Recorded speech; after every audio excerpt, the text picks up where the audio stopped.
You may have heard the phrase before, don't be a doubting Thomas. Well, I want to share with you today where that story came from. It's found in John chapter 20.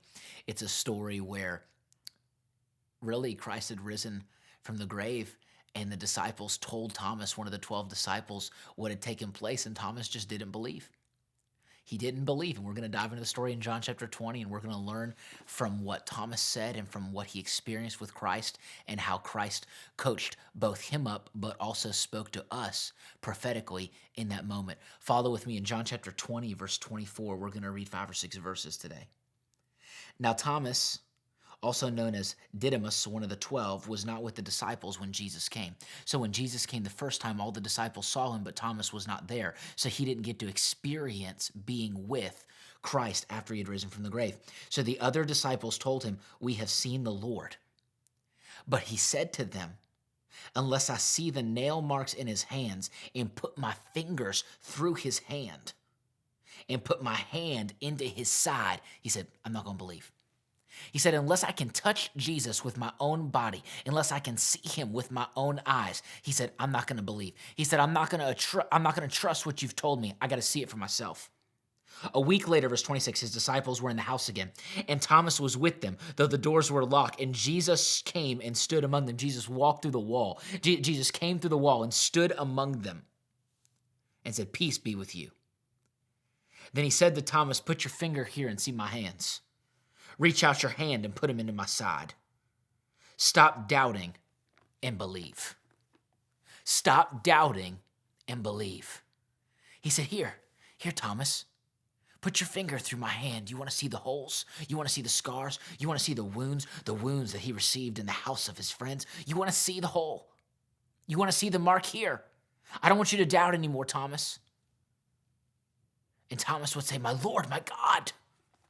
My Lord, my God." And Jesus said to him, and we'll close with this, "Because you have seen me, you have believed.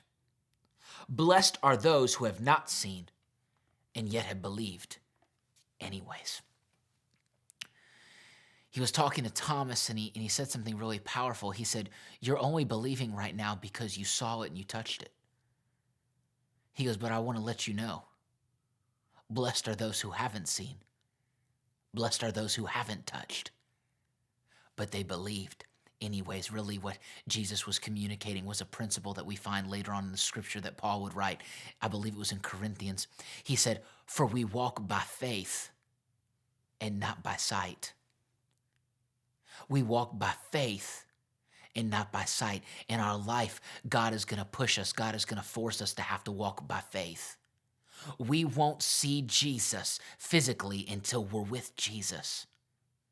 I have never seen Jesus physically in my life. I have never touched him physically in my life, yet I believe. Jesus said, "Blessed are those who have not seen me and have not touched me, but believe anyways." Why? Why do we believe? Why do we believe even though we haven't physically seen it, even though we haven't physically touched it? How do we believe? We believe because we have the proof of the word. We have the testimony of hundreds of thousands who were there, who saw him resurrected. We have the testimony of those who have been healed miraculously. The earth declares the glory of the God. The scripture tells us that just look up and see the stars in the sky, see the sun in the sky, see creation, and it declares the glory of God. The scripture tells us in Ecclesiastes that he makes everything beautiful in its season, and he set eternity in our hearts. Something inside of us knows, something inside of us yearns to know that there is something after death.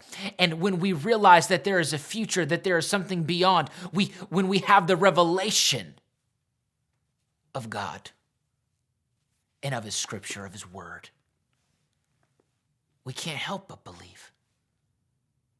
And some people in the world, they think that that's crazy. They think that that's wild. How can you believe in something that you can't see, something that you can't touch? I can't see or touch the wind, but I believe in it. Why? Because I feel and I see its effects. I want you to catch that. I don't see the wind and I can't touch it, but I see and I feel its effects in my life. I have never physically seen Jesus Christ, but one day I will. One day I'll be before him. And I'll get to see him, and I'll get to see him in all of his glory, and I'll get to thank him, and I'll get to see the scars in his hand and the hole in his side, and I'll get to see what I've always believed. But just because I can't see something yet, just because I can't touch something yet, doesn't mean that I can't believe in it, because the scripture says that we walk by faith and not by sight. Faith, having confidence and having hope in things that we don't yet see. We can see the effects of God in this earth. We can see the effects of Christ in our life. We can feel that God is at work. We can feel when God is moving. One of my favorite songs is it's called Waymaker. It's by the band Leland. And he has this, I think it's the bridge. He has this saying in the song. He says, even when I don't see it, you're working. Even when I don't feel it, you're working. You never stop. You never stop working. There are moments in our lives where we feel like God's gone silent, where we feel like we don't see what God's doing. We don't feel what God is doing, but we know that he never stops working. Why? Not because of what he does, but because of who he is. He's a way maker, miracle worker, promise keeper, the song would say. That is who you are. And I've seen him make a way in my life. I've seen him do miracles in my life. I've seen him keep promises in my life. And I realize, God, it's not just what you do. That is who you are. It's who you are. And I just want to encourage you today